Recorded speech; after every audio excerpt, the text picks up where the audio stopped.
इस कार्यक्रम के पुण्यार्जक हैं स्वर्गीय श्री धीरजमल जी, भगवान दास जी कटारिया एवं स्वर्गीय श्रीमती गजराबाई धीरजमल कटारिया की स्मृति में श्री सुनील कुमार धीरजमल कटारिया, श्रीमती सविता सुनील कुमार कटारिया, पुणे महाराष्ट्र।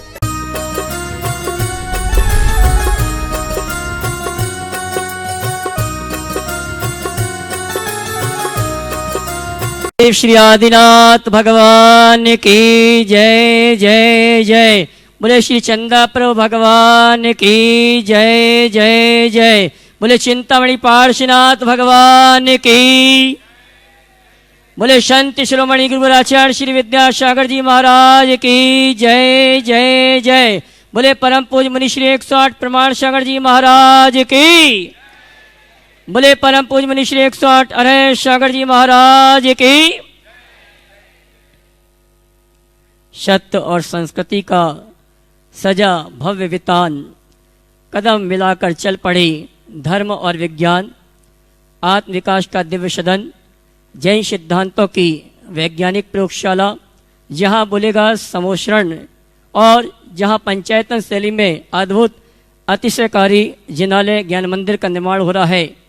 ऐसे तीर्थराज शंभेशेखर की तलहटी में स्थित गुणायतन परिसर से शंका समाधान का कार्यक्रम हम और आप प्रारंभ करें। उसके पूर्व गुणायतन और श्री सेवायतन परिवार आपका हार्दिक अभिनंदन स्वागत करता है। और आइए हम और आप टीवी चैनल का बहुचर्चित विश्व प्रसिद्ध शंका समाधान का कार्यक्रम हम और आप प्रारंभ करें। उसके पूर्व प्रतिदिन की भांति पारस चैनल, जिनवाणी चैनल और प्रमाणिक ऐप के माध्यम से जिस कार्यक्रम को देख और सुन रहे हैं, उन सभी की ओर से और पूरे भारतवर्ष से जो श्रावक श्राविका इस महानुष्ठान में उपस्थित हुए हैं, उन सभी की ओर से परम पूज्य मुनिवर के श्री चरणों में नमन करते हुए आशीर्वाद प्राप्त करेंगे और शंका समाधान के कार्यक्रम के लिए निवेदन करेंगे। हाथ जोड़ने सभी बोलेंगे, हे मुनिवर नमोस्तु, हे गुरुवर नमोस्तु, हे मुनिवर नमोस्तु। और आइए शंका समाधान का कार्यक्रम हम और आप प्रारंभ करें। उसके पूर्व जिन्होंने गुणायतन का अवलोकन किया, अनुभव केंद्र का अवलोकन किया और वहाँ पर जो कार्य चल रहे हैं उनको देखने के बाद जिनके भाव गुणायतन से जुड़ने के हुए हैं, उन सुधी श्रावकों को मैं आमंत्रित करूँगा। वे आएंगे, परम पूज्य मुनिवर के श्री चरणों में नमन करते हुए गुरु वंदना का सौभाग्य प्राप्त करेंगे और हमारे गुणायतन परिवार का सम्मान स्वीकार करेंगे। सर्वप्रथम जिन्होंने स्वर्णदान देने का सौभाग्य प्राप्त किया है, शारंगा राजन जैन, वारसी सोलापुर। और इसी क्रम में श्रीमती सरोज, ज्ञानचंद जी, दीपक, नमिता, प्रभा देवी बाकलीवाल, मुंबई। वे आएंगे। हाँ जी, शारंगा राजन जैन वहीं से नमोस्तु करते आशीर्वाद प्राप्त करें। और मैं आमंत्रित कर रहा हूँ श्रीमती सरोज जी बाकलीवाल सपरिवार। वे आएंगे, परम पूज्य मुनिवर के श्री चरणों में नमन करते हुए गुरु वंदना का सौभाग्य प्राप्त करेंगे। और उनके सम्मान के लिए मैं आमंत्रित करूँगा गुणायतन मंत्री श्रीमती चंद्रकला जी पाटनी रांची और श्रीमती शीतल लाधानी वक्शरा गुजरात। ये दोनों आएंगे और हमारी स्वर्णदान जिन्होंने दिया उनका सम्मान का कार्यक्रम संपन्न करेंगे। और इसी क्रम में जिन्होंने निर्माण निधि से जुड़ने का सौभाग्य प्राप्त किया है, मैं नामों की घोषणा करूंगा और मैं चाहूंगा अपने स्थान में खड़े होकर आप आशीर्वाद प्राप्त करेंगे। श्रीमती संतोष जैन, अनुराग, अमित जैन, सुल्तानपुर अपने स्थान में खड़े होकर आशीर्वाद प्राप्त करें। श्री सुरेश चंद जी जैन, अनुज कुमार जैन, देहरादून। श्रीमती चंदा देवी, श्री राजकुमार, मनीष कुमार जी जैन, रानौली वाले सूरत अपने स्थान में खड़े होकर आशीर्वाद प्राप्त करेंगे। श्री वसंत रतन शाह, श्रीमती उज्ज्वला वसंत जैन, वडोदरा। और अभिषेक पारस भाई, जैन मिलन सोसाइटी, अहमदाबाद। जोरदार ताली बजाकर उनका सम्मान करें जिन्होंने निर्माण निधि से जुड़ने का अवसर सौभाग्य प्राप्त किया है। वहीं से खड़े होकर नमोस्तु करेंगे, आशीर्वाद प्राप्त करेंगे। और निर्माण सारथी के रूप में जिन्होंने जुड़ने का सौभाग्य प्राप्त किया है, मैं सम्मान सहित उनको मंच पर आमंत्रित करूंगा। वे आएंगे, परम पूज्य मुनिवर के श्री चरणों में नमन करते हुए आशीर्वाद प्राप्त करेंगे। मैं निवेदन करना चाहूंगा वहीं से खड़े होकर आशीर्वाद प्राप्त करें जो यहाँ पर रैंप पे आ रहे हैं। मैं हाँ जी, कैमरामैन थोड़ा नमोस्तु करें तो आप दिखा देना। श्रीमान नेमचंद जी, श्रीमती निशी हितेश, स्वर्गीय श्री LM जैन, दिल्ली, जिन्होंने निर्माण सारथी के रूप में जुड़ने का सौभाग्य प्राप्त किया है, वे आएंगे, परम पूज्य मुनिवर के श्री चरणों में नमन करते हुए गुरु वंदना का सौभाग्य प्राप्त करेंगे। और उनके सम्मान के लिए मैं आमंत्रित करूंगा शिरोमणि संरक्षक वीर कुमार भरत मेहता गुलवर्गा, वे आएंगे हमारे सम्माननीय निर्माण सारथी का सम्मान का कार्यक्रम संपन्न करेंगे श्रीमान वीर कुमार भरत मेहता। इसी क्रम में सूत्रधार के रूप में जिनने जोड़े का सौभाग्य प्राप्त किया है उनके नामों की घोषणा कर रहा हूँ। श्रीमती मीना राजेंद्र किशोर वर्षा आशिना आन्या जैन वाकलीवाल मुंबई, अगर उपस्थित हैं तो वे आए हमारे गुणायतन परिवार का सम्मान स्वीकार करें। और इनके सम्मान के लिए मैं आमंत्रित करूंगा हमारे मुख्य मंडल पुण्याजक परिवार से, शिरोमणि संरक्षक परिवार से सेठ उत्तम जी परिवार के दोनों सुपुत्र अनुराग अनुज कटनी, ये आएंगे और हमारे सम्माननीय श्रीमती मीना राजेंद्र किशोर वर्षा आशिना आन्या जैन बाकलीवाल मुंबई का सम्मान का कार्यक्रम संपन्न करेंगे। आइए, और इसी क्रम में श्रीमती मीना राजेंद्र कुमार आ जाएं, आइए, और इनके सम्मान के लिए अनुराग अनुज कटनी। और आइए इसी क्रम में सूत्रधार से स्तंभ के रूप में जुड़ने का जिनने सौभाग्य प्राप्त किया है शेठ अनुराग अनुज कटनी, ये दोनों हमारे सूत्रधार का सम्मान का कार्यक्रम संपन्न कर रहे हैं शिरोमणि संरक्षक गुणायतन परिवार। और इसी क्रम में सूत्रधार से स्तंभ के रूप में जुड़ने का सौभाग्य प्राप्त किया है, ताली बजाकर उनका सम्मान करना, हमारे बीच उपस्थित नहीं है सुंदरलाल जी, स्वर्गीय श्रीमती संतोष, स्वर्गीय दिनेश जैन, कुसुम जैन गाजियावाद, जोरदार ताली बजाकर उनका सम्मान करें।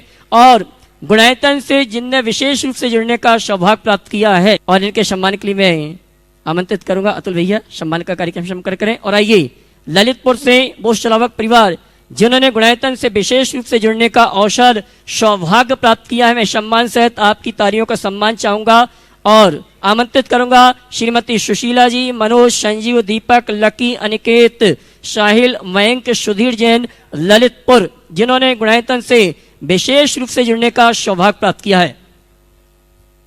और इनके सम्मान के लिए मैं आमंत्रित करूंगा श्रीमान प्रेमचंद जी उपकार सागर और श्रीमान कपूर जी कोटा, ये दोनों आएंगे हमारे सम्माननीय ललितपुर निवासी, उनका विशेष रूप से गुणायतन से जुड़ने का अवसर सौभाग्य प्राप्त किया है, उनका सम्मान का कार्यक्रम संपन्न करेंगे। आइए श्रीमान प्रेमचंद जी उपकार सागर और साथ में कपूर चंद जी कोटा, ये दोनों आएंगे। सवाई सिंगाई जय कुमार जी परिवार के ये परिजन है, जोरदार ताली बजाकर उनका सम्मान करें जिन्होंने गुणायतन से विशेष रूप से जुड़ने का सौभाग्य प्राप्त किया है। और आइए चलते हैं हम और आप टीवी चैनल का विश्वविख्यात बहुचर्चित शंका समाधान का कार्यक्रम प्रारंभ करेंगे। और आज जिन मंडल पुण्याजकों को अवसर दिया जा रहा है उनके मंडल के नाम की घोषणा करूंगा, आप अपने स्थान में खड़े होंगे और आप अपनी ओर से अपने परिवार से शंकाओं का समाधान करेंगे। मैं आमंत्रित करूंगा सर्वप्रथम शिरोमणि संरक्षक श्रीमान उत्तम चंद जी, प्रभा देवी, अनुज, अनुराग सिंगई कटनी, प्रथम प्रश्न के लिए अपने स्थान में खड़े हो जावे। बहुत बड़ा कुनबा है ये शेठ परिवार का और इनके लिए परम पूज्य मुनिवर का आशीर्वाद प्राप्त हुआ है 4 प्रश्न के लिए। और इसी क्रम में मंडल नंबर 10 तैयार रहेंगे श्रीमती गुणमाला जी, एनसी जैन साहब की बहन दिल्ली। नमोस्तु महाराज जी। हम चावल क्यों चढ़ाते हैं, हम फूल क्यों नहीं? बहुत अच्छा सवाल। अपना नाम और बता दो तुम। रनक। रनाऊ।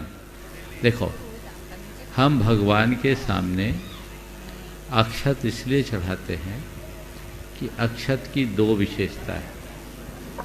एक तो वो दोबारा उगता नहीं है, समझ गए? ओ अक्षत दोबारा उगता नहीं है, उसको बोएंगे तो उगेगा नहीं।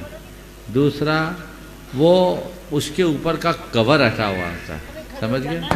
तो जैसे हमारे ऊपर ये शरीर का चोला हट गया तो हमारे भीतर का जो आत्म तत्व है, हमारे भीतर का जो परमात्मा, वो प्रकट होगा। तो ये भेद विज्ञान का द्योतक है और ये पुनर्जन्म का द्योतक है। जन्म जरा से ऊपर उठना हम चाहते हैं, तो भगवान जिन्होंने जन्म जरा मृत्यु को जीत लिया है उनके चरणों में हम अक्षत चढ़ाते हैं, फूल नहीं। समझ गए? नमोस्तु महाराज जी। हाँ,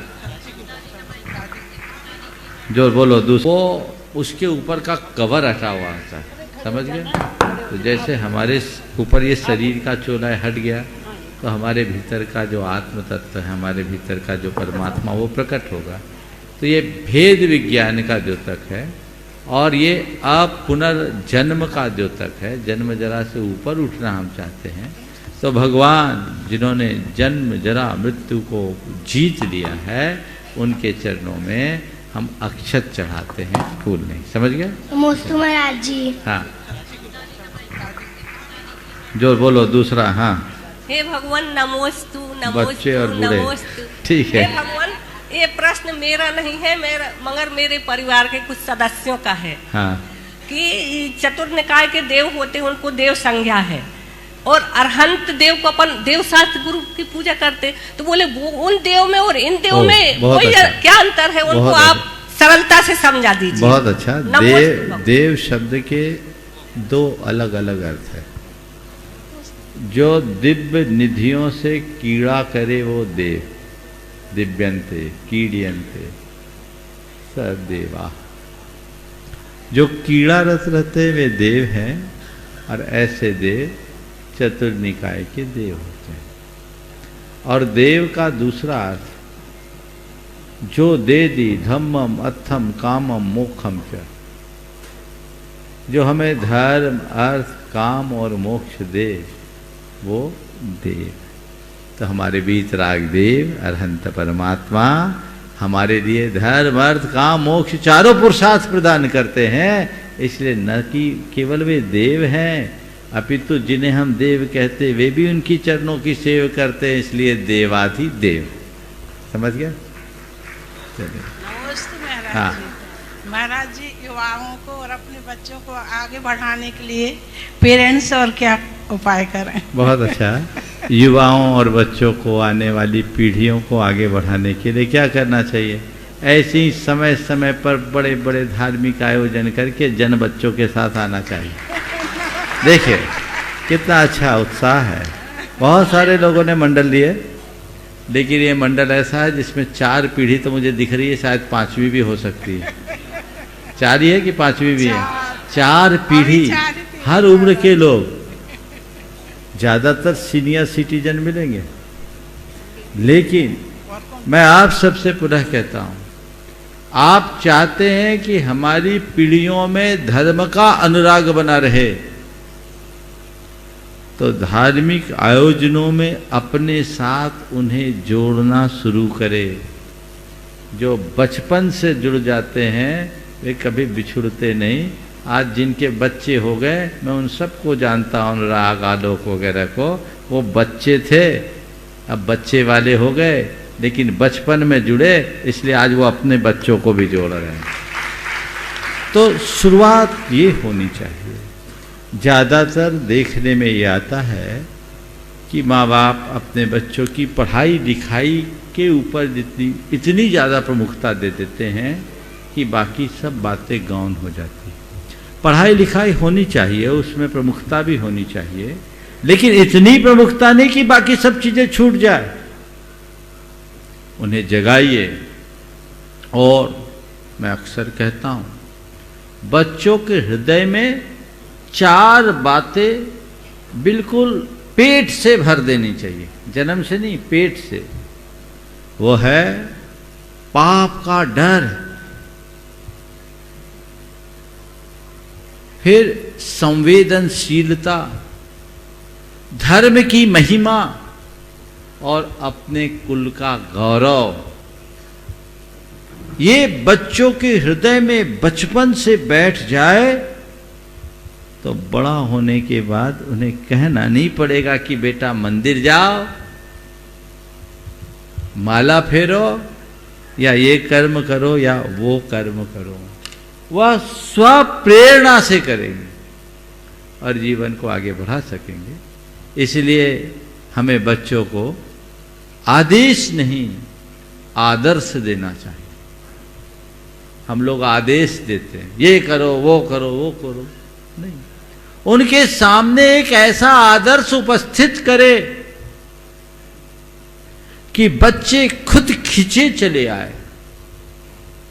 आपके माध्यम से मैं सारी समाज को एक संदेश देना चाहता हूं। धार्मिक आयोजनों और सामाजिक उत्सवों में, कार्यक्रमों में आप अपने साथ बच्चों को जरूर लाएं, ताकि बच्चों को इस बात का आभास हो कि हमारे और हमारे परिवार का समाज में स्थान क्या है, हमें उसे मेंटेन करके चलना है। ऐसा करेंगे तभी उनके धार्मिक सामाजिक संस्कार और सरोकार बन पाएंगे। यदि आप इन्हें भूल जाएंगे तो अपनी नई अलग दुनिया बना लेंगे, जैसा कि ज्यादातर संभ्रांत परिवारों में देखने को मिल रहा है। वे परिवार बहुत भाग्यशाली है जिनकी 4-4, 5-5 पीढ़ियां एक साथ धर्म के मार्ग में लगी हुई है। पूरा आशीर्वाद है, ऐसे ही आगे बढ़ाते रहो। नमोस्तु महाराज जी। हाँ। समस्त कोयला परिवार की तरफ से सादर नमोस्तु। महाराज जी, मेरा क्वेश्चन ये है कि एक मानव जीवन को सामाजिक और पारिवारिक दायित्व के बाद और श्रेष्ठतम कैसे बनाया जा सकता है? बहुत अच्छा सवाल है।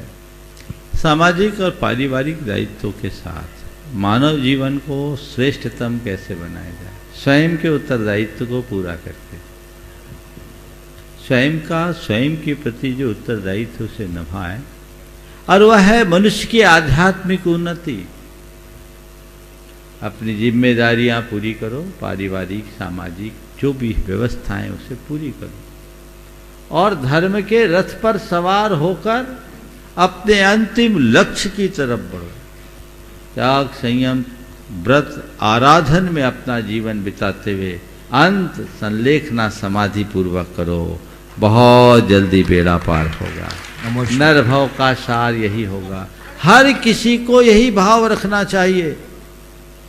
पहले हमने पुराणों में पढ़ा है कि राजा महाराजा उनकी संतान योग्य होती जीवन के चौथे पन में दीक्षा ले लेते थे। आज तुम दीक्षा नहीं ले सकते, कोई बात नहीं, कम से कम व्रती बनकर संलेखना पूर्वक देह बदलने का तो लक्ष्य रखो।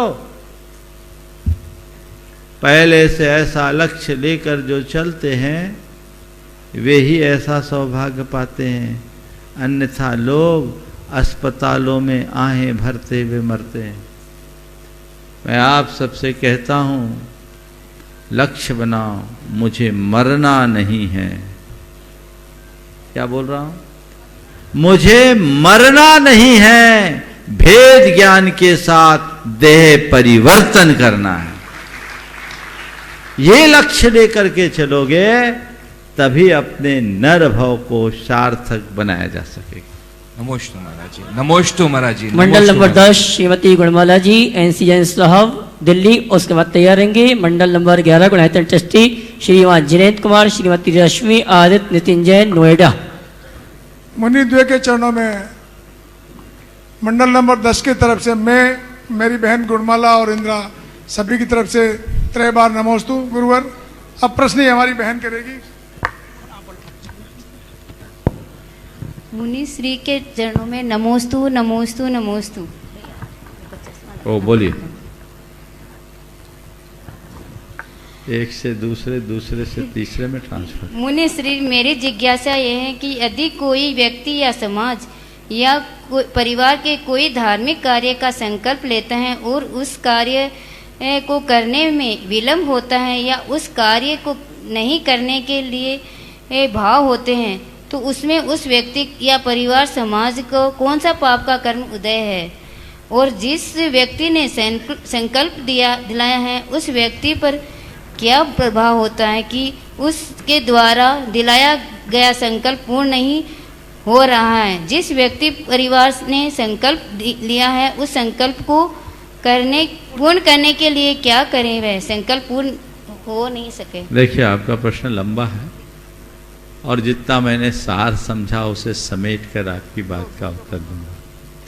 आपके पूछने का आशय मुझे ये प्रतीत होता है कि किसी धार्मिक कार्य के लिए किसी व्यक्ति ने कोई संकल्प लिया और अपने संकल्प की पूर्ति में वो विलंब कर रहा है या नहीं कर रहा है, तो इसका क्या दोष होगा? पहली बात तो मैं आप सबसे कहता हूँ, आप किसी भी प्रकार का संकल्प अगर लेते हैं, चाहे वो व्रत संकल्प हो या दान का संकल्प, संकल्प को लो तो उसे पूर्ण करने का लक्ष्य बनाकर रखें, उसे में रंच मात्र विलंब न करें। कोशिश करनी चाहिए मैं अपने संकल्प को शीघ्र साकार करूं, उसमें किसी तरह की ढील न होने दूं। समझ गए? कई लोग हैं जो व्रत संकल्प ले लेते हैं, इधर लेते हैं उधर तोड़ भी देते हैं, ये उचित नहीं।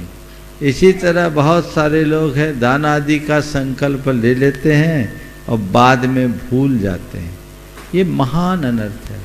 कई लोग भूल जाते हैं, कई लोग उसे लटका देते हैं, ऐसा कभी मत करना। जितनी दृढ़ता और उदारता से आप संकल्प लेते हो, उतनी ही तत्परता और प्रतिबद्धता उसे पूर्ण करने में भी दिखानी चाहिए। इसकी ढिलाई का परिणाम बुरा होता है, इसलिए यथाशीघ्र उसे पूर्ण करना चाहिए। नमोस्तु गुरुवर। पश्चाताप बोले गए शब्दों का ही हो ये जरूरी नहीं, कभी कभी समय पर नहीं बोलने का पश्चाताप जीवन भर रहता है। महाराज जी, हम अपने मन को इस वेदना से कैसे बाहर निकाले कि यदि समय पर बोल दिया होता तो काश ऐसा ना होता। देखिए, इस पश्चाताप से बचने का उपाय तो बाद में बताऊंगा। कभी ऐसा पश्चाताप करने की नौबत ही ना आए, वो उपाय बता दूं तो ज़्यादा अच्छा है। जी महाराज। तो बस यदि मनुष्य मुझे क्या बोलना है, कहाँ बोलना है, कितना बोलना है और कैसे बोलना है, तो फिर हमें ज़्यादा कुछ कहने की ज़रूरत ही नहीं पड़ेगी। ये पश्चाताप किन्हें करना पड़ता है? उन लोगों को जो सही बोलना नहीं जानते और समय पर बोलना नहीं जानते। हमेशा बोलो वही जो सही हो और बोलो वही जहां जरूरत हो। यदि ये बात ध्यान में रखें तो पछतावे की जरूरत नहीं पड़ेगी। और जो यहां संयम नहीं रखेंगे वो कितना भी पछताएं, पछताते रह जाएंगे। ओम। तीसरा मेरा तीसरा नहीं है, मेरा मंडल नंबर 10 की तरफ से क्वेश्चन नहीं है। अच्छा, ये मैं गुणायतन की उसकी तरफ से पूछ रहा हूँ। मुनिद्वय के चरणों में समस्त गुणायतन परिवार का त्रय बार नमोस्तु।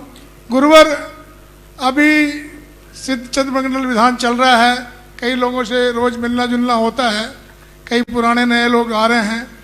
सभी लोग ये पूछते हैं कि गुणायतन कब तक तैयार होगा। पिछली बार आए थे तब भी आपने यही कहा था, उसके पिछली बार आए थे तब भी यही कहा था। और जब मैं उनसे कहता हूँ या किसी से बात करता हूँ, भाई पिछली बार आपने कहा था दान की राशि पूरी हो जाएगी, वो तो अभी तक हुई नहीं, तो उसका उनके पास कोई जवाब नहीं होता है। मुझे से कई बार लोगों ने, मैं इसको अन्यथा नहीं ले कोई भी, कि लोग 2 साल 3 साल 4 साल 5 साल की संकल्प लेते हैं और उसमें पूरा नहीं कर पाते हैं। अब उससे कई प्रकार की दुविधाएं उनको भी और हमको भी है महाराज श्री। हमको ये है कि हम किसी चीज़ का प्लान नहीं कर पाते हैं। हम सोच रहे हैं कि हमारे पास इतना रुपया 1 साल में 2 साल में 3 साल में आ जाएगा, हम उसी हिसाब से आगे कॉन्ट्रैक्टिंग कर लेते हैं, फिर उसमें परेशानी पैदा होती है। और वो लोग, उनकी हो सकता है वास्तविक समस्याएं हो, मैं उनको कोई नहीं कह रहा हूँ, लेकिन मुनिश्री जो जिसने दान दिया, और हमारे पास ऐसे लोग हैं जो अभी बोला और हाथों हाथ यहाँ से निकल के वहाँ जाके दे के जाएंगे, या पहले दे के आएंगे बाद में अपना यहाँ अभिवादन करवाएंगे। दूसरी स्थिति है कि उन्होंने 1 साल में 2 साल में बोला तो वो 1 साल 2 साल जो निश्चित अवधि में दे देते हैं। कुछ लोग ऐसे कि 2 साल के बजाय 4 साल में देते हैं, और कुछ लोग ऐसे या तो भूल जाते हैं या फिर हमारे यहाँ से बार बार हम उनको निवेदन करते हैं तो भी उसमें कोई तरक्की या कोई वो नहीं होती। तो मुनिश्री दुविधा है कि एक तो ये बताया कि उनको दान का पूरा उनको लाभ कब मिलेगा, कैसे मिलेगा, और हम लोग इस स्थिति में क्या करें। देखिए, आपका सवाल नहीं, ये तो आपकी व्यथा है। और मैं आप सबसे ये कहना चाहूँगा, जितनी उदारता से आप बोलते हो, उतनी तत्परता से देने का भाव रखें। समाज में कुछ लोगों की ऐसी प्रवृत्ति सी बनने लगी है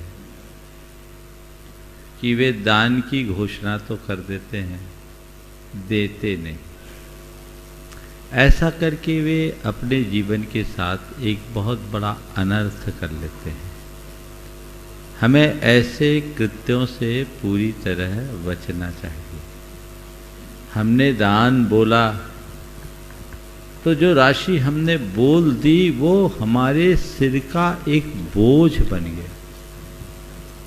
दान बोलते समय आप अपनी स्थिति देखिए, दबाव में दान कभी मत दीजिए, परिस्थितियों को देख कर दान दीजिए। सबसे उत्तम दान होता है इधर बोला इधर दिया। लेकिन कई लोगों की ऐसी स्थिति नहीं होती कि वो एक साथ बड़ी राशि दे सके, तो एक समय सीमा का संकल्प लेकर लोग देते हैं, तो उसमें छोटे छोटे किस्तों में बड़ी राशियां भी लोग देने में समर्थ हो जाते हैं, और ये अनुकूलता दातारों को देनी चाहिए। लेकिन इसके लिए जब आप कमिटमेंट कर रहे हैं, उसी समय आपको अपनी कंडीशन रख देनी चाहिए कि मेरी आज जैसी पोजीशन रही और मैं इस दुनिया में रहा तो इस समयावधि में ये अमाउंट दूंगा। यदि मेरी यात्रा यहीं पूरी हो गई तो आगे के लिए मैं जवाबदार नहीं हूं, और परिस्थितियां बदल जाए तो मेरी कोई देनदारी नहीं है, क्योंकि वक्त को किसी ने नहीं देखा। पर उस समय जब आप कमिटमेंट कर रहे हैं, उस समय आपको देखना चाहिए कि आज जो मैं कमिटमेंट कर रहा हूं और 2 साल 3 साल का समय ले रहा हूं, तो आज की पोजीशन के अनुसार 3 साल की अवधि में वो कर पाऊंगा कि नहीं। अगर दिखता है कि नहीं इतना इतना हम करेंगे और कर सकते हैं, तो आपको कमिटमेंट करना चाहिए। और 3 साल में करने की स्थिति तो 4 साल का वक्त लेना चाहिए। और आयोजकों को भी घोषणाओं के आधार पर योजना नहीं बनाकर, उनकी जिस स्तर की घोषणा उस स्तर से योजना बनानी चाहिए। कि एक आदमी ने बोला है तो आपको पता है पहली किस्त अब आएगी, दूसरी आएगी, तीसरी आएगी, चौथी आएगी।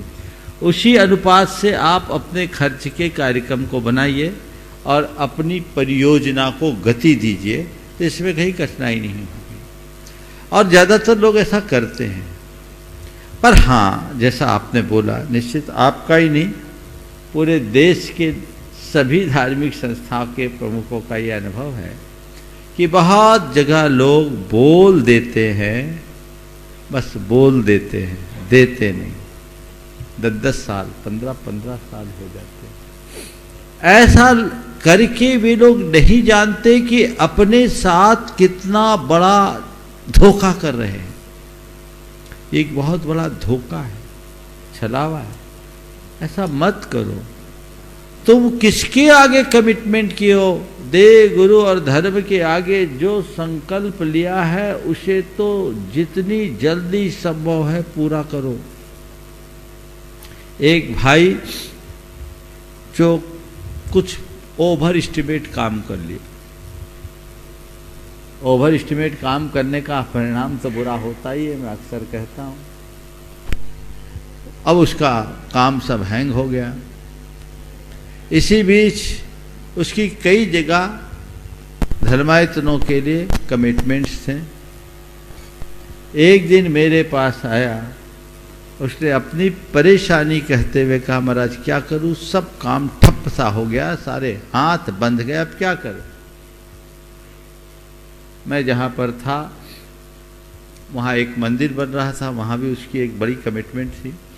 मैंने उसे एक वाक्य कहा कि देख, गलती तेरी है, गलत नीति अपनाई, कुछ पैसा उसका फंस गया था, वो पैसा आ जाएगा, इसी का आधा भावना पर किया था कि पैसा आएगा मैं कर लूँगा। हमने कहा एक काम कर, सबसे पहले तू भगवान का अकाउंट क्लियर कर, वहाँ का अकाउंट क्लियर करेगा, तेरे सारे अकाउंट क्लियर हो जाएंगे। उसने कहा महाराज आज आपने बहुत सही बात की है। मैंने कहा देख देव द्रव्य तेरे घर में है तो अंतराय कैसे टलेगा, अंतराय और बढ़ेगा। ये व्यक्ति श्रद्धालु था, समझदार भी था। उसने 15 दिन के अंदर जहां जहां के जो कमिटमेंट थे उसने उसे पूरा किया। और आप सुन करके आश्चर्य करोगे, वही बंदा 3 महीने बाद बोला महाराज मेरा जो पैसा ब्लॉक था आना शुरू हो गया। उधर मैंने क्लियर किया, इधर काम हो गया। क्यों? ये तो अंतराय है ना। इधर अंतराय टलते ही सब चीजें बदल जाती है। एक छोटा सा पत्थर का चटपट पत्थर की शिला हटती है, अंदर पानी का सोवा फूट जाता है, होता है ना, चट्टान हटी। तो ऐसे ही कर्म है, कर्म के हटते देर नहीं लगती, पल में बदल जाता है। इसलिए सभी लोगों से मैं कहूँगा कि कभी कोई कमिटमेंट करो तो इस बात की तो प्रतीक्षा ही मत करो कि सामने वाला मांगेगा तो मैं दूंगा। ये कर्जा लेकर जाओगे तो पता नहीं कितने भावों में दरिद्र होना पड़ेगा, भिखारी बनना पड़ेगा। नहीं, इसे तो मुझे जो मैंने समय तय किया है उसमें देना है तो देना ही, कोई मांगे तो नहीं देना, मुझे चला कर देना है। क्योंकि मैंने स्व प्रेरणा से ये कार्य किया है और अपने हित के लिए किया, अपने आत्मा के कल्याण के लिए किया, किसी के ऊपर कोई एहसान लादने के लिए नहीं किया। ये सोच मन में जगती है तो चीजें अपने आप आती है। और कमिटमेंट आपका है तो आप परिवार को मत जोड़ना। क्योंकि कुछ उदाहरण मेरे सामने आए, पिता ने कमिटमेंट किया और उनके 100 वर्ष पूरे हो गए, माँ है, बच्चों ने संपत्ति हथिया ली पर दिया नहीं। तो मैंने एक सीख लिया और लोगों से मैं कहता हूँ, बच्चों के भरोसे दान मत करना, अपना दान देने का भाव रखना। हाँ, कहीं भी दान दे करके आओ तो जाकर अपने परिवार में सबको कहो कि मैंने ये दान बोला है, और आगे ध्यान रखना मेरी जितनी भी एसेट और लायबिलिटी है उसमें ये भी है, इसे पूर्ण करने की जिम्मेदारी तुम्हारी है। वो करेंगे, करते भी है लोग, बहुत सारे लोग करते। तो जीवन का कोई भरोसा नहीं। इन बातों को ध्यान में रखते हुए यदि काम किया जाए तो मैं समझता हूँ कहीं कठिनाई नहीं होगी।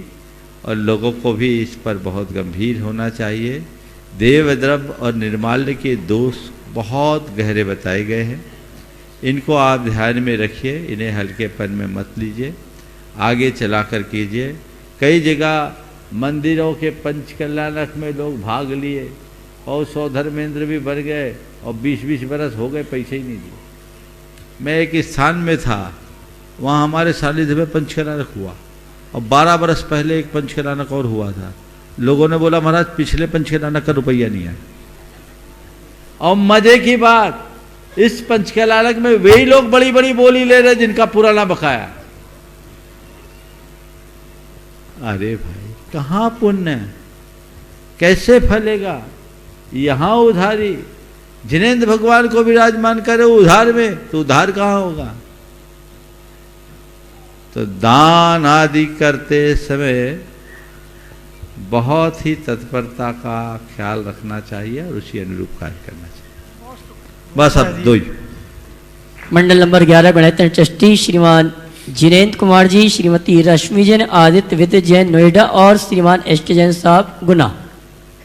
उसके बाद तैयार रहेंगे मंडल नंबर 12 से श्रीमणी संरक्षक श्रीमान प्रेमचंद जी, प्रेमी परिवार कटनी। मेरे परिवार के आराध्य गुरु के चरणों में मेरा, मेरे परिवार एवं प्राणी मात्र का बारंबार नमोस्तु नमोस्तु नमोस्तु। गुरुदेव, हमने कोई धर्म की कोई बड़े बड़े ग्रंथ नहीं पढ़े और ना ही कोई क्लास ज्वाइन की हुई है। आप गुरुओं के सानिध्य और मार्गदर्शन से धर्म को जानकर, सच्चे धर्म को ग्रहण करके और मिथ्यात्व को पूरी तरह त्याग करके अपने जीवन को जीने का पूर्ण प्रयास करते हैं। लेकिन गुरुदेव, हमने पाया है कि इसमें हम बहुत अकेले पड़ जाते हैं। लोग हमको दकियानूसी, धर्मांध कहते हैं। गुरुदेव, मेरी शंका यह है कि हमको सम्यक की राय पर किस प्रकार बढ़ना चाहिए जिससे हम अकेले भी ना पढ़ें। देखिए, आप सड़क पर चलते हैं, कोई पागल आप पर कोई टिप्पणी करता है, आप उससे उलझते हैं क्या? बोलिए। नहीं ना, आप तो अपना काम करते हैं जी। ऐसे ही अगर मुझे तत्व ज्ञान मिला है और मैं धर्म के पथ पर आगे बढ़ रहा हूँ, तो मेरे आंखों के सामने केवल और केवल मेरा लक्ष्य होना चाहिए और कोई दूसरी बात नहीं। मैं अपने लक्ष्य की पूर्ति के लिए आगे बढ़ूं, इधर उधर मैं क्यों देखूं? उनका काम वो जाने। यहाँ जो कुछ भी मैं कर रहा हूँ अपने लिए कर रहा हूँ। काश उन्हें तत्व की समझ होती तो वो भी ऐसा करते। मेरा एक स्थान पर चातुर्मास चल रहा था, बहुत सारे लोग 4-4 महीने चौका लगाते हैं। एक बहन जी अपने परिवार सहित चौका लगा रही थी। एक महानुभाव आ गए, वो उनके रिश्तेदार होते थे, अपना ज्ञान देने लगे कि आप लोग अपना टाइम वेस्ट कर रही, आप लोग अपना टाइम वेस्ट कर रही। बहन जी ने बहुत अच्छा जवाब दिया, अत्यंत विनम्रता से कहा, ठीक है, यदि आपको ऐसा लगता है कि हम अपना टाइम वेस्ट कर रहे हैं तो आप अपने टाइम का उपयोग करो, पर मेरा जिसमें इंटरेस्ट है हम वही करेंगे, हमें ज्ञान मत दें। ऐसे लोगों के साथ न तो बहस करनी चाहिए, न ही ऐसे लोगों से उलझना चाहिए। अपना रास्ता अपने हिसाब से बनाते हुए आगे बढ़ना चाहिए। मंडल नंबर 12 से श्रीमती संरक्षक श्रीमान प्रेमचंद जी प्रेमी कटनी और साथ में मनोज कन्नौज और सरस रावड़ी जी एक साथ। महाराज श्री, एक प्रश्न मैं भी करना चाह रहा था, अगर आपकी अनुमति हो। हाँ हाँ बोलो। तो कैमरा तो इधर आ गया, वेट करो फिर करना हो जाएगा वहीं से। बोलो। हाँ बोलो। महाराज श्री के चरणों में हमारे परिवार का, पूरी गुना समाज का और बजरंगगढ़ क्षेत्र कमेटी की तरफ से सादर नमोस्तु नमोस्तु नमोस्तु। महाराज श्री, हम लोग व्यवस्थाएं देखते हैं मंदिरों की, तो अक्सर हमने देखा है कि कुछ नौजवान या नए बच्चे जो मंदिर में आना चालू करते हैं, वैसे ही उनको लोग बाग जो लोग क्रियाओं पर ज़्यादा ध्यान देते हैं वो लोग उनको टोका टाकी चालू कर देते हैं, तो उनको उनका मनोबल बढ़ाने की बजाय उनको हतोत्साहित करते हैं उल्टा। महाराज जी, तो ऐसे लोगों के लिए आपके महाराज जी मैं चाहूँगा आपके माध्यम से ऐसे निर्देश मिलें जिससे, और क्योंकि दिन पर दिन हमारे यहाँ वैसे ही मंदिरों में भीड़ कम होती जा रही है, तो मेरा महाराज जी आपसे विनम्र निवेदन है कि ऐसे लोगों के लिए आप निर्देश दें जिससे वो लोगों को टोक टाकी बंद करें, बल्कि उनको उत्साहित करें। महाराज बहुत अच्छा सवाल किया है। पहले तो मैं चाहूँगा एक बार SK जैन का करतल ध्वनि से सम्मान कर दें। एक बहुत अच्छे सामाजिक कार्यकर्ता हैं, दोनों भाई गुनायतन से भी जुड़े हैं और ये बजरंगगढ़ के अध्यक्ष हैं। इनके नेतृत्व में वहाँ भव्य मंदिरों का निर्माण हो रहा है और ये बखूबी कर रहे हैं। आपका कार्य संपन्न हो, ये मेरा आशीर्वाद। नमोस्तु। आपने जो सवाल किया है बहुत अर्थपूर्ण है। मैंने अनेक बार इस विषय में मार्गदर्शन दिया, पर मुझे लगता है ये कतिपय लोग हैं, इनको सुधरना ही नहीं। ये मंदिर के मुकद्दम बन जाते हैं, मुकद्दम समझते हैं। हाँ, उनको लगता है कि बस जो कुछ है हमारे ही हिसाब से हो। मैं ऐसे लोगों से कहता हूँ कि अगर कोई नया व्यक्ति आता है, चाहे वो युवा हो या कोई, तो हमें चाहिए कि हम उसे प्यार से प्रोत्साहित करते हुए समझाएं, न कि टोका टाकी करें। एक सज्जन है, अभी उनकी उम्र होगी लगभग 77-78 साल की, लेकिन वो बड़े लोकप्रिय। उनका काम सारे युवाओं को लेकर जाना और बच्चों को आगे करके उनको मंदिर में पूजा अभिषेक कराना, अलग से उनको सिखाना। और लोग कहते हैं दादाजी हैं, हम इनको अनुकरण करेंगे। लोग आनंद से उनकी इज्जत भी करते हैं। एक रूप ये है, अरे तुमने ऐसा कर दिया वैसा कर दिया, ये उंगली दिखाकर जो बात करने की प्रवृत्ति है, ऐसे लोगों से लोग बिदकते हैं, उनके कारण लोग छोड़ भी देते हैं। तो सभी लोगों से मैं कहूँगा कि नई पीढ़ी अगर मंदिर आ रही है, थोड़ी बहुत गलती भी कर रही है, तो उस समय उसे नज़रअंदाज करो। उन्हें कुछ समझाना भी है तो जब उसकी पूजा आदि की प्रक्रिया पूरी हो जाए 2-3 दिन उसको आने दीजिए, फिर एक दिन धीरे से पूजन आदि के बाद अकेले में उसको बुलाओ, उसकी पीठ थपथपाओ, बेटा तुम आते हो, तुम्हें देखकर हमें बहुत खुशी होती, तुम भगवान की पूजा कर रहे हो, तुम्हें देखकर हमें खुशी हो रही है। आज तुम जैसे नौजवानों के मंदिर में रहने से मंदिर हमेशा जवान बना रहेगा। हम बूढ़े अब कितने दिन के टिकेंगे, भविष्य तो तुम्ही लोगों के हाथ में है, तुम ऐसे ही आया करो। और बस मैं चाहता हूँ, देखो ठीक है, अभी शुरुआत की बात है, एक दिन में कोई सीखता नहीं, हम भी शुरुआत में कुछ नहीं जानते थे, पर बड़े बुजुर्गों ने हमें सिखाया, आज हम सब कुछ जानते हैं। तुम चाहोगे तो हम तुम्हें सब बता भी सकेंगे और बहुत जल्दी तुम सीख जाओगे। क्या आप ऐसा नहीं बोल सकते? बोलिए, बोल सकते कि नहीं बोल सकते? और ऐसा बोलोगे तो सामने वाले पर सकारात्मक प्रभाव पड़ेगा कि नहीं पड़ेगा? बोलो। पड़ेगा महाराज। बोलते हो? नहीं बोलते महाराज। बोलते नहीं, डंडा हाँकते हो। अरे भाई तुम धर्मी हो, पुलिस थोड़ी हो।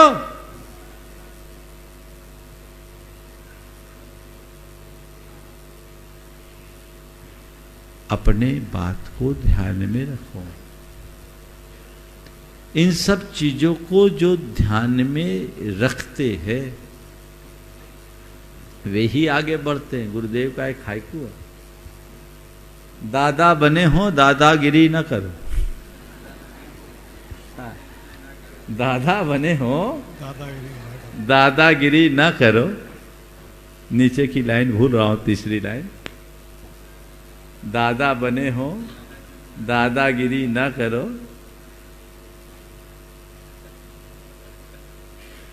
आपे में रहो, ऐसे कुछ लाइन है।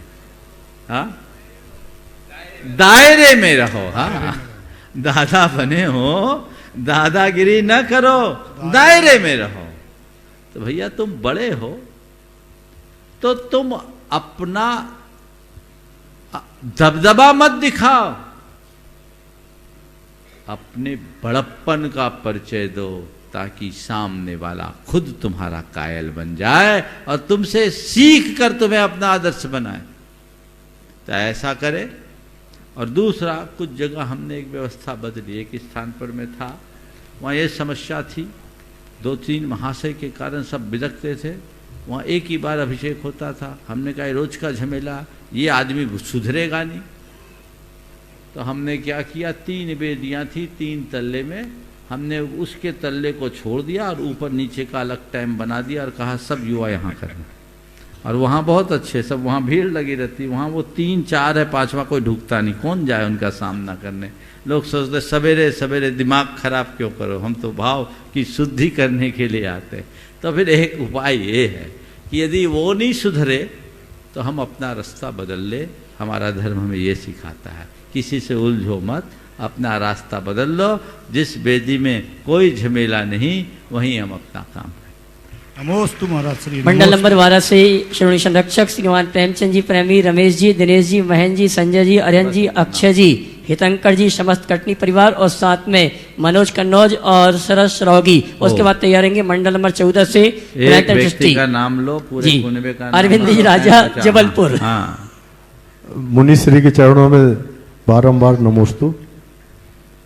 महाराज श्री, भोपाल से पटेल परिवार को आपने उनके पुत्र शुभम जी की चक्रवर्ती विवाह के लिए आशीर्वाद प्रदान किया था, और आपके उद्बोधन से राकेश जी कर्रापुर वालों के छोटे पुत्र ने जो IITN है, उन्होंने भी चक्रवर्ती विवाह करने के लिए आशीर्वाद मांगा है आपसे। गुरुजी, देवोदय महासंघ परिवार की ओर से भी राकेश जी और नवनिर्वाचित कोषाध्यक्ष अभिषेक जी की तरफ से भी बारंबार नमोस्तु। प्रश्न यह है गुरुजी कि सामाजिक और धार्मिक संस्थाओं में पदाधिकारी जो लोग बन जाते हैं, उनमें कई बार ये देखा गया कि अपनी बातों को प्रभावशाली ढंग से नहीं रख पाते।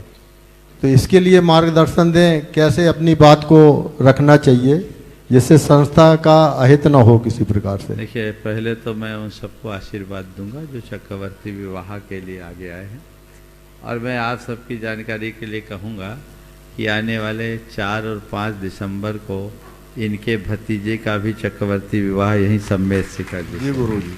अरे एक बहुत अच्छी शुरुआत यहाँ, और उनमें इनका एक तरफ से ये है, दूसरे तरफ मुकेश ढाना का परिवार है, उनकी बिटिया है। तो एक बहुत अच्छी बात है, सागर से यहीं से चक्रवर्ती विवाह। हाँ, वो प्रतिभा स्थली की छात्रा रही है। और इसके ही बाद दिसंबर महीने में ही, शायद 15-16 दिसंबर के आसपास, 17-18 मनोज बाकलीवाल जो इंदौर से है, वे भी अपने पुत्र का यहाँ चक्रवर्ती विवाह संपन्न कर रहे हैं। वो गुणायतन के संरक्षक भी है। ये एक बहुत अच्छी शुरुआत है, एक सकारात्मक परिवर्तन है। यदि समाज के संभ्रांत परिवारों के लोग इस तरह का आदर्श उपस्थित करना शुरू कर देंगे तो हमारी समाज में व्याप्त अनेक कुरीतियाँ अपने आप दूर होगी, और हमें इसे प्रोत्साहित करना चाहिए। चक्रवर्ती विवाह को विशिष्ट सामाजिक मान्यता मिलनी चाहिए, क्योंकि इस तरह के विवाह में हमारा धर्म पलता है, संस्कार पलता है, और पाप से हम बच पाते हैं, जिसकी बहुत ज़रूरत है। मेरा उन सभी परिवारों को बहुत बहुत आशीर्वाद। अब आपने पूछा धार्मिक सामाजिक कार्य संस्थाओं में भाग लेने वाले लोग, जिम्मेदार पद पर रहने वाले लोग अपने बात को प्रभावशाली ढंग से नहीं रख पाते। प्रभावशाली तरीके से बात को रखने की कला आपने मुझसे पूछी है ना, तो मैं तो ये कहता हूँ कि भैया अपना जीवन प्रभावशाली बना लो, तो तुम बोलो या ना बोलो, तुम्हारा प्रभाव अपने आप पड़ जाएगा। प्रभावशाली तरीके से बात रखना और बात, और सामने वाले के ऊपर अपने प्रभाव की अमिट छाप छोड़ना और बात। आप यदि कोई बात रखोगे तो उसका असर अल्पकालिक होगा, लेकिन आपके व्यक्तित्व की जो छाप होगी वो दीर्घकालिक होगी। तो हमारा व्यक्तित्व प्रभावशाली होना चाहिए, और उसके लिए 4 बातें बता रहा हूं। सबसे पहली बात, अपने टीम को साथ लेकर चलना चाहिए, टीम भावना बनानी चाहिए, पहली बात। दूसरी बात, औरों को प्रोत्साहित करके उन्हें आगे आने का अवसर देना चाहिए। तीसरी बात, अपनी क्रेडिट अपने पीछे वाले को देना चाहिए, श्रेय खुद नहीं लेना चाहिए। मैं जो कर रहा हूं वो मैं नहीं कर रहा हूं, मेरा तो चेहरा है, पर मेरे पीछे की जो शक्ति है वो ये है, मैं इनके बदौलत कर रहा हूं। यदि आपने उनको क्रेडिट देना शुरू किया, उनकी पीठ थपथपानी शुरू की, तो निश्चित वे लोग आपके कायल बनेंगे।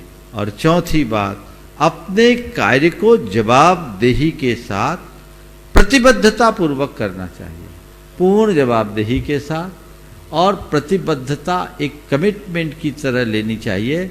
केवल बोलना नहीं है, जो हमने कह दिया वही कर दिखाना है। ये सोच लेकर चले तो आपका प्रभाव अमिट होगा, फिर कभी किसी से कुछ कहने की जरूरत नहीं। नमोस्तु। ओम। गुरु जी को त्रिवार नमोस्तु। गुरु जी, कटनी जैन समाज का भी सभी का आपको प्रति नमोस्तु। गुरु जी, मेरा प्रश्न ये है कि वर्तमान में जो समय चल रहा है, इस समय हमारे जो तीर्थंकर और वीर प्रभु है वो सब बीतरागी हैं, किसी प्रकार का कोई चमत्कार नहीं दिखाते, सभी भावनाओं से पूजा करते हैं। परंतु इस समय कुछ देखा जा रहा है कि हमारे यहाँ की युवा पीढ़ी जहाँ भी कोई चमत्कार दिखा वहीं से फल लेके चल जाते हैं। इसके प्रति आप क्या संदेश देना चाहता हूँ, मैं ये क्वेश्चन करता हूँ। देखो, ये आज की बात नहीं, हर युग की बात है।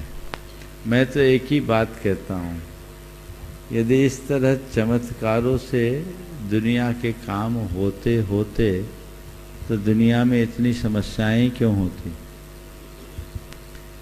लोग संयोग को चमत्कार मान लेते हैं।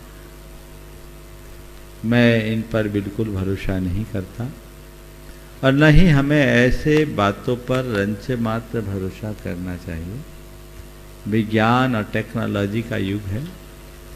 ऐसे युग में, ऐसे दौर में इस तरह की बातों पर भरोसा रखकर चलना, मैं समझता हूँ अंधविश्वासी होने की पहचान है।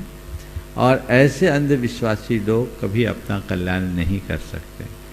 जो लोग चमत्कारों के चक्कर में इधर उधर भागते हैं, जिस दिन उन्हें जीवन की वास्तविकता का ज्ञान होगा, उस दिन उन्हें सब समझ में आ जाएगा कि क्या जीवन का मूल है।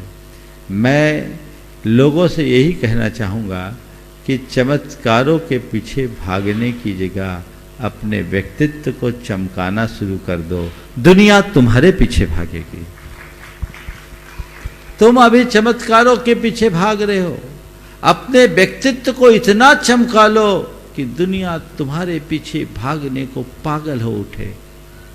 क्यों ना हम ऐसा प्रयास और पुरुषार्थ करें, पर क्या करें, आध्यात्मिक ज्ञान के अभाव में लोग थोथे कर्म कांडों में उलझ कर रह जाते हैं और जीवन का जो तत्व उन्हें हासिल होना चाहिए उससे वंचित है।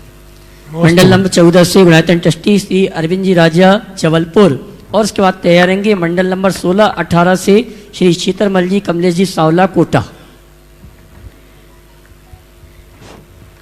गुरुवर, मेरे परिवारों की ओर से एवं समस्त क्षुल्लक महाराजियों की ओर से नमोस्तु नमोस्तु नमोस्तु। हे गुरुवर, विपत्ति में मन टूटता है, बीमारियों में मन टूटता है, और कोई विश्वासघात करता है तो मन टूटता है, वियोग में मन टूटता है। तो अपने मन को टूटने से हम बचाने के लिए कैसा सोचना चाहिए? विपत्ति, बीमारी, विश्वासघात, वियोग, विसंगति, विषमता, जिनसे भी मन टूटता, उन घड़ियों में यदि आपके अंदर सकारात्मकता है, आत्मज्ञान हो, कर्म सिद्धांत पर विश्वास हो और थोड़ा सा धैर्य हो जाए तो मन उत्साहित हो जाएगा और कुछ करने की जरूरत नहीं। मंडल नंबर 16 और 18 से चित्रमल जी। एक और है। मुनिवर के चरणों में बारंबार नमोस्तु। हे मुनिवर, कहते हैं कि स्वीकारता हमारे दृष्टिकोण को बदल देती है, तो उसे स्वीकारता को हम अपने जीवन में कैसे अपनाएं? स्वीकारता को अपने जीवन में कैसे अपनाएं? अब तक जब जब हमने स्वीकार किया और उससे हमें समस्याओं का समाधान मिला, उनको सदैव याद रखो और लक्ष्य रखो कि जहाँ चीज़ें मेरे नियंत्रण से बाहर है वहाँ मुझे स्वीकार कर लेना है। अपने आप स्वीकारता बढ़नी शुरू होगी। ओ नमोस्तु गुरुवर, नमोस्तु। मंडल नंबर 16, 18, उसके बाद तैयारेंगी श्रीमती रंजना विनोद शेठ विलासपुर। हेलो, नमोस्तु महाराज जी। महाराज जी, ये पंचम काल में हम जैसे युवक धर्म की प्रभावना कैसे करें, और जैसे अभी हम बाहर पढ़ते हैं तो हमारे को हर तरह के लोग मिलते हैं, हर संगति के लोग मिलते हैं, हर संगति के दोस्त मिलते हैं, तो हम किन किन चीज़ों का ध्यान रखें कि हम कभी भी हमारे धर्म से मतलब भटके नहीं, हमारे जैन धर्म। देखो, बहुत अच्छा सवाल किया है। मैं तुम युवाओं से ये कहता हूँ कि तुम लोग बहुत अच्छी प्रभावना कर सकते हो यदि अपने आचार विचार और व्यवहार को स्थिर बना सको। पहला काम, मुझे कोई अधर्म नहीं करना है, और तुम जैसे सभी बच्चों जो खासकर विद्यार्थी हैं उनसे मैं कहूँगा, अपने जीवन की एक सीमा रेखा खींचो। समझ गए? मुझे मध्य मांस मधु का सेवन कतई नहीं करना, समझ गए? और विवाह पूर्व ब्रह्मचर्य रखना है। जो विवाहित हो गए हैं उन्हें विवाहेतर संबंध नहीं रखना, यौन सदाचार का पालन करना है, किसी भी प्रकार के अभक्ष्य वस्तु का सेवन नहीं करना। यदि इतनी बातों में दृढ़ रह गए तो फिर ज़्यादा कुछ कहने की आवश्यकता और अपेक्षा नहीं होगी। रास्ता प्रशस्त होगा, तुम भी बचे रहोगे और दूसरे लोग भी तुमसे प्रेरित होंगे। व्यसन बुराइयों से बचा कर रखना एक बहुत बड़ी चुनौती है, और जो इसमें सफल हो गया समझ लो उसने अपने जीवन को निहाल कर। श्रीमती रंजना, एक और है, बोलो। नमोस्तु महाराज जी। महाराज जी, मेरा प्रश्न ये है कि अपन लोग मनुष्य, हम लोग भगवान से ये मांगते हैं, संसारी सुख मांगते हैं, कोई पैसा दे दो, ये दे दो, और स्वास्थ्य की मांगते हैं, अपने को भगवान से क्या मांगना चाहिए? मतलब भगवान से केवल मांगना ही है तो कहो भगवान आप तो अपना स्थान हमें दे दो। मांगे ही दो, भगवान तो देने को तैयार है। वो तो कह रहे तू भगवान बन जा, मांगने में कंजूसी क्यों कर रहे हो? समझ गए? चलिए हाँ। ओ नमस्ते महाराज श्री। हाँ किधर? महाराज श्री अब कल करना। हाँ इधर से हाँ। आप छत्तीसगढ़ तो नहीं आए, हमारे पूरे छत्तीसगढ़ वासी आपको बुलाने के लिए लालायित हैं। मैं पूरे छत्तीसगढ़ के लोगों की तरफ से आपके श्री चरणों में बार बार नमन करती हूँ और चाहती हूँ कि आप इस बार छत्तीसगढ़ जरूर आएंगे। हम सभी यहाँ से आपको लेने के लिए आएंगे। बहुत सुंदर। यहाँ के पंचकल्याण के बाद आप निश्चित आएंगे, आचार्य से बोलेंगे कि हमारे गुरु को हमारे उस तरफ एक बार जरूर भेजो। बिल्कुल, जब आप वहाँ से बोल देंगे तो कहीं बोलने की जरूरत ही नहीं पड़ेगी। और अच्छा है आप समय पर बोले और आपकी बोली पूरी हो। इसी आशीर्वाद के साथ आज के इस सत्र को परम पूज्य गुरुदेव के चरणों में नमन अर्पित करते हुए यहीं पर विराम दे रहा हूँ। बोलिए परम पूज्य आचार्य गुरुवर श्री विद्यासागर जी जय जय जय।